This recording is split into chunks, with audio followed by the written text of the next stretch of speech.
I'm a hairdresser, but everybody knows what hairdressers do, right? So I'm not going to dwell on that. Like, if y'all have questions about it, I'm happy to answer. But I feel like it would be more beneficial to y'all to talk about kind of my journey to getting where I am. Because going out of college, out of high school, I never dreamed that I would be a hairdresser, right? Like, I was going to be a doctor because it was not. So, I graduated in 2008, went straight from high school to Texas A&M in College Station, and was going to major in biomedical science because that's what all my friends were doing, and I wanted to be a doctor, and, you know, it was going to be easy because I was decent in high school. I made pretty good grades. So I was like, okay, well, this will be, just more school, and I enjoy school.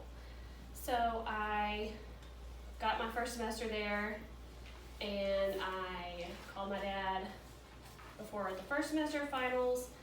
I was like, I'm coming home. Like, this is horrible. I hate college. I'm not good at it. I don't know how to study. I hate biology, which when you're going to be a doctor, you better love science because it only gets harder. Well, my dad's a doctor, so he was like, okay, Emma, whatever, you're coming home. Sure. But if you don't like biology, definitely, switch because it only gets harder. So I did not come home. I took my finals and actually stayed there through the summer and went and switched my major to general studies because I had no idea what I was going to do now because my whole life, this is what I wanted to do. So I switched to general studies, which is where you can just take, basic classes and they'll go towards any major, math, science, English, all that. So I made my own schedule for the second semester and it was much better, much easier. I kind of got the hang of college. When I first moved off, I was learning how to live by myself and go to college, right? So it's like, kind of like a double whammy. You're learning how to survive on your own and also school, which is really hard. So anyway, switched to general studies, second semester went much better, loved it, but still had no idea what I wanted to do. And of course, all my friends, you feel like, oh yeah, everybody knows what they're doing, like they left high school and she's gonna be this and she's gonna be that. And I have best friends that went straight through college, straight to dental school, dentists now, or teachers or whatever. They knew exactly what they wanted to do. So of course it makes you feel like, I have no idea what I'm doing with my life. And at this point I'm 19, I'm a grown up. And so anyways, switched to general studies, much better. Still didn't know what I was gonna do. Junior year rolls around, I'm still in general studies, switched to psychology because I loved all my psychology courses. And everybody asks you, well, what are you gonna do with psychology when you graduate? But it doesn't really matter because you're gonna do something. So I graduated with my psychology degree, and I still didn't know what I was gonna do. And at this point, I'm 22 when you graduate. I don't remember. It was 4 years later. So I called my dad, and I was like, hey, Dad, I still don't know what I want to do. So help. And he was like, okay, well, if you could do anything in the world, what would you do? Because at this point, I didn't have, a fiance, a boyfriend, anybody I was, following around, I guess, or it was just me. So I was like, well, I've always wanted to work in a children's hospital, but I don't want to be a doctor. I don't want to be a nurse. I don't want to do medical things. I don't like needles. I don't want to make them cry. So St. Jude's is just a children's hospital I've always been interested in, mainly from infomercials when I was little, I guess. I don't really know. Anyways, so my aunt got me a tour at St. Jude's. I went and toured it. Still not quite sure what I was looking for, but I knew at that point, if I do this and this makes me really sad and it's not what I want to be around, I'll know. Or if it makes me really happy to be helping them, I'll know that too. So I went for the day there, and they mentioned something about a child life specialist, which I had never heard of. We don't have them in Longview. The closest one to us is Tyler. So there's one in East Texas, and then Shreveport has one at their children's hospital. So I got home that night, looked up child life specialist. There was like 2 or 3 classes I still needed. So I registered for those in some online college in California or something. I couldn't tell you the name of it. But I took those classes and found the closest child life specialist to home, which was Tyler in Shreveport. So I started volunteering at those hospitals. And so this is after college. I've moved back home because I don't have a paying job yet. And so I'm going back and forth to these hospitals, volunteering there. I love it, and so in the meantime, I meet my husband, who is also went to Longview High School. He was a senior and I was a freshman, so I knew of him, but we reconnected on Facebook, so met him, and so we start dating. So then he's living in Longview because he went to the military right out of high school, spent 10 years military, and then went reserve to go get his degree at LeTourneau. So now I'm like, well, kind of want to stay in Longview, right? My boyfriend's here, husband, fiance, whatever he was. So anyways, I'm still going back and forth these hospitals. And so I find out what you need to do. Well, you need an internship and a practicum, so it's like 600 hours in the hospitals. So I did that in Tyler, did all 600 hours, got certified to be a child life specialist, and I was going to start a program here in Longview. So I went and talked to regional, and they hired me on kind of as a unit clerk, but they were like, in the meantime, you can start getting this child life program going. Well, it's a lot of money to get a new program going in a hospital. So I start the job, they never kind of mention it again, and I love it. So child life specialist, what you do is you go in, you're kind of the advocate for the child. So if a 5-year-old's want to get an IV, well, they don't know why they're getting poked with a needle. They know it hurts. They don't know it's going to make them feel better.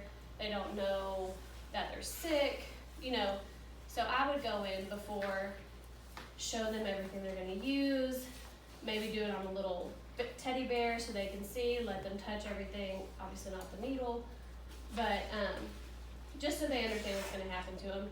So when they get taken back, to the room for surgery or whatever it is that they're doing, they're not just totally lost. We also did, like in the ER, if a parent would come into the ER and something happened and they had kids, and the kids didn't really understand what was going on, we would kind of explain, what was happening.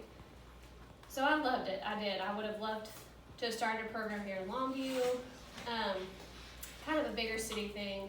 They have them all over Dallas. Any children's hospital is going to have a child life specialist. So I am a certified child life specialist as well, and I loved it. I loved it. But in the meantime, I get engaged. We get married, and he's finishing up his degree at LeTourneau. So we stayed in Longview, and he went back active duty military because he was going to be a pilot. So I, in the meantime, get pregnant with our first, and he was going to go off to officer candidate school, which is where you become an officer in the military, and it's in Rhode Island. So I was about 8 months pregnant when he left, and he gets there. We had spent a year getting him to this point, and they tell him he has a narrow esophagus. What? Like, that's random. Well, you can't fly for the military if you have a narrow esophagus, turns out. So he comes home on a Thursday night. At 8 o'clock he gets home from Rhode Island, and at 10 o'clock we go in to have our baby. So now we both are kind of at a loss. We don't have a plan B, right? We were going to go active duty military. He was going to fly for the military. We were moving off to Florida. Like, we had spent years planning this, and now we have a brand new baby and no plan B. So he just kind of gets jobs. He has his 4-year degree. He's got his associate's degree. He's got 10 years in the military, 11 at that point, I guess. And so he just starts working jobs, hanging drywall. He's working at Fastenal, just anything, you know, to pay the bills, because I have a brand new baby. I can't exactly go back to work immediately. So, we decide, you know, he's gonna do another job. He's gonna go to EMT school. So he goes to EMT school in College Station. So we move there for 6 weeks. I have a 1-year-old. So we do EMT school, we move back to Longview, and so now currently, so my baby, or my firstborn is 3 right now. So right now my husband is working funerals for the military. So he goes and does funeral honors for veterans that have passed. He does, you know, whatever they play, the bugle or whatever. So that's what he's doing right now. Actually today we are waiting on an email to see if he gets his dream job. So anyways, in the meantime, he deploys. So we get back from EMT school and my husband gets deployed to Bahrain for 9 months. So I am, of course, don't know how I'm gonna parent by myself, but you know, I have to do it. So we're all at dinner one night before he left, and I've always loved to do hair. I've always, you know, but I just never thought, I don't know why I never thought of being a hairdresser. It just didn't cross my mind. I guess I thought I have a 4-year degree. Why would I not use that? So we're all at dinner at Jason's Deli, and my mom was like, you should think about being a hairdresser. Like, I always would go fix her hair, you know, before she had whatever event to go to or whatever. So I was like, oh, yeah, I think I would love that. But, you know, my husband's deploying, and I have an 18-month-old. So I went and registered for cosmetology school the next week. And so I just went to the Kilgore Longview campus because we didn't want to move out of Longview with just me and my 18-month-old because my husband was leaving. So it's a year-long program. Actually, Longview High School is lucky because they can start it here. Had I known this is what I was going to do, I probably would have taken a different route. But then my life wouldn't have ended up the way that it is, which I love it. So at Longview High School, they do have the cosmetology program. You can start here, and then I think you can finish it here, but if not, you can transfer it over to Kilgore. Or the Kilgore program is just a year long. So went for the year. My husband was gone 9 months. He got back the last, you know, few months of cosmetology school. So I graduated this last December. I'm 29 years old. So at this point, I have gotten my 4-year degree on time, but now I'm going back to cosmetology school at 29 with an 18-month-old and a husband that's deployed. So not exactly how you picture, you know, your life going. But I got my certificate in January. You have to go take, after you graduate cosmetology school, you go take a written exam over in Tyler, and then you go take a board exam. You take a model with you, and you know, there's all these steps you have to do, and that's in Dallas. And then immediately after that, you can get your license. So I got my license, started working this February. In the meantime, got pregnant again. So I am having our second in June. So right now I'm working at Salon Phoenix. It's downtown. I love it. I do booth rent where you pay weekly for a booth, and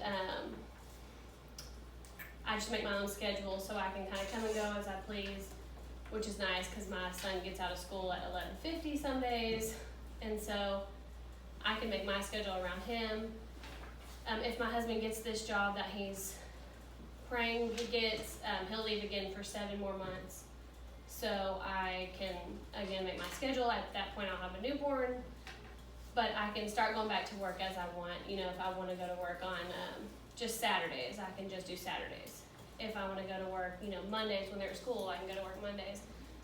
So I just completely make my own schedule. I don't have my own boss or anything like that. I just have clients text me.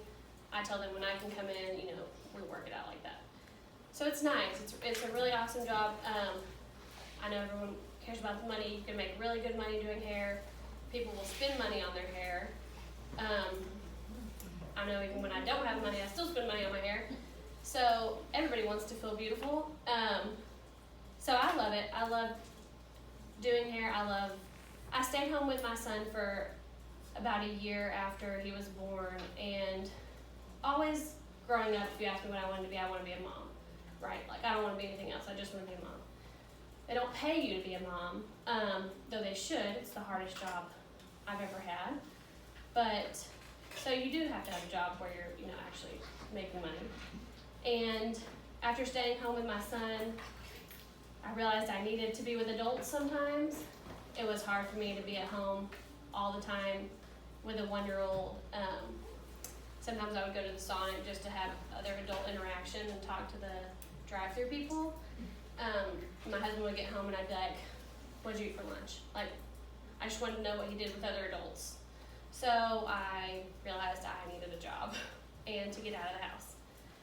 So anyways, I love it. I can make my own schedule. I can be my son's room mom in school, so I can make all his parties, everything, but I can still go to work before and after. So I love it. But all that to say, you're 18, you don't have to know what you're going to do right now. It's overwhelming to graduate high school. Everybody's asking you right now, what are you going to do? Where are you going to go? You might not know. That's okay. It's okay to not know. I have friends that knew exactly what they were going to do, and they're doing it, and I'm happy for them, and they love their life. My husband's 31 or 32, I can't remember, 31, and we're still waiting to see if he gets his dream job. I'm 29 and I just started mine, so it's okay. It's okay to go to Kilgore for a couple years. It's okay if, for me, education was really important, right? Like, everything in this world can get taken from me, but you can't take that. But it's okay if college is not your thing. We need people in this society to do everything for it to run. If you're just gonna get, like my cosmetology, it's not a degree, it's a job training program, which they have a ton at Kilgore. So it's okay if you don't know exactly what you wanna do. It's awesome if you do, and if that's how your life works out, that's great. It's not how mine worked out, and mine turned out, better than I would have planned it, but it's hard now with social media and all that. Facebook, when I was in high school, we had, but it wasn't like, I'm not even sure you could post a status yet, or if you did, it had to start with is or something. I don't remember. Anyways, you weren't comparing your life to everybody else's on social media. But social media is going to be everybody's highlight reel, right? I'm not going to post the days that I give my son a Pop-Tart in the morning and we're running out of the house. But I'm going to post the day where I make blueberry muffins, which has happened once in 3 years. But they don't know that. I could do that every morning. So it's okay to not know what you're going to do. It's okay. Don't compare yourself to the social media. It's so hard. That truly is everybody's best of the best. Like, if I get tagged in a bad picture on social media, I'm immediately, Xing it out. And so that's what everybody wants you to see. But that was hard for me graduating college, because after college, we did all have social media and all that. Not as intense as it is now. But I could see people were getting jobs and going and doing what I thought I would be doing. But really they weren't. They are only posting what they wanted people to think about their lives. So that's hard now, being in high school for y'all. I'm sure I can't imagine the comparisons I would be making about myself. But it's easy to get caught up in that. There's so many routes you can take to get to different jobs. If you know exactly what you want to do, that's awesome. Like, set that goal. And if your first route doesn't work to get there, but you still want to do that, take another one. That's okay.